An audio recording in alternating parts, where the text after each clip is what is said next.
And welcome back once again to Ironman Darts. Dave here. I bought my first steel tip board in January 2017. So working on 5 years now as an adult dart player. And it's been an incredible journey of starting at really rock bottom with real no knowledge, understanding of what this game was all about and how intense, dramatic, exciting it can be and what it takes to be good at it. Because it's not easy. It's not an overnight thing whatsoever. It's taken me 5 years to get to this point, and I feel like I still have a long way to go. Anyhow, one of the first videos I saw online was about Phil Taylor and his throwing technique. So I go down this rabbit hole of all things Phil Taylor. Didn't know the names of the sport. Didn't know the Michael Van Gerwyns of the sport, the Peter Wrights, the Gerwyn Prices, and so on. So I got into this quite a bit, started watching live darts. And then one thing that really stood out to me was a technique between that Phil Taylor did about stacking. And I wondered, wow, that's a really interesting technique because that first dart is a guide. And if you can get on top of that next dart and stack it, you can be really good at this game. So how do you stack? How do you stack like Phil Taylor? So I've been working on that. So I'm gonna give you a couple of tips that I've learned recently in the last couple of years that helps me get better at this stacking technique and helps me hit more triples or stays in the right spot. And that is so simple, starting low and working on top of that dart. Because once you get that first dart on the board, you can almost get on top of that dart using the flight as a guide. So if it's not such a good dart, that flight helps you stay in the same groove, the same tunnel of throwing. So what I'm gonna do here is I'm just gonna work on the ball because it's right there centrally located, and I'll work up with the 20 for a second. So what I'm gonna do is I'm gonna try to aim just below the red. And then once I get that, or nearby, I'm gonna try to, not lob it, but that's gonna be the spot where I try to hit the dart, almost like a Robin Hood effect, but get on top of it. So the first one has to be low on purpose in this practice technique of stacking like Phil Taylor. Hope I can do this right off the top here.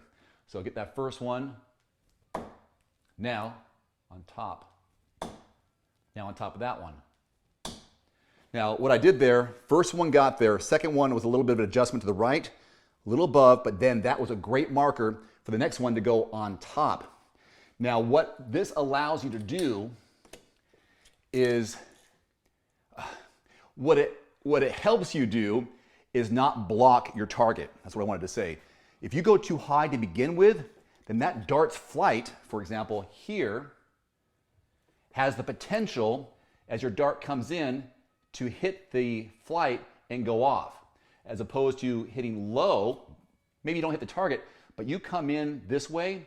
Let's say you come in this way and you hit the flight first, you can deflect into the target that you're trying to hit. And now the next one, same thing.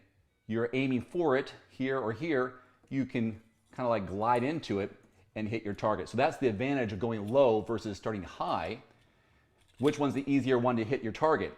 Obviously on top versus this one where you can deflect and miss your target, and no one likes that. No one likes to go, say you hit your triple here, miss your triple. The next one comes in, or you're a little straighter. Next one comes in and boom, flicks off to the left, or boom, flicks off to the right. Now you're screwed. But if you can hit here, and now you can stack like Taylor, like that. And that's the effect of it going in and staying where you want it to stay. I hope that makes sense. Phil would kind of get it into the lower part of the triple and then work on top of the barrel. And now he's got a nice little bed. If he goes like this, look at his bed. It just lays on top and he's able to get all three in the spot. All right, let's see if I can hit the triple 20 as my target for stacking.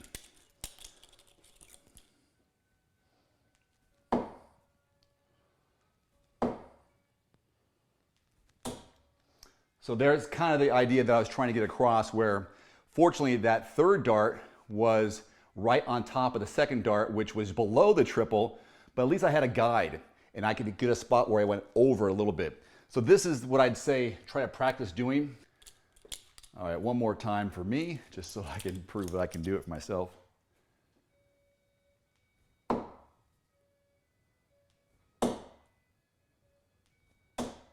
There you go, that's a stack. So there's my stacking like Phil Taylor technique or lesson that you can try to practice on, starting low, working your way up, and eventually get the numbers that you want to do.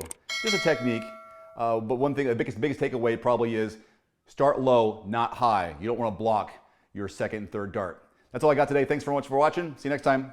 Adios.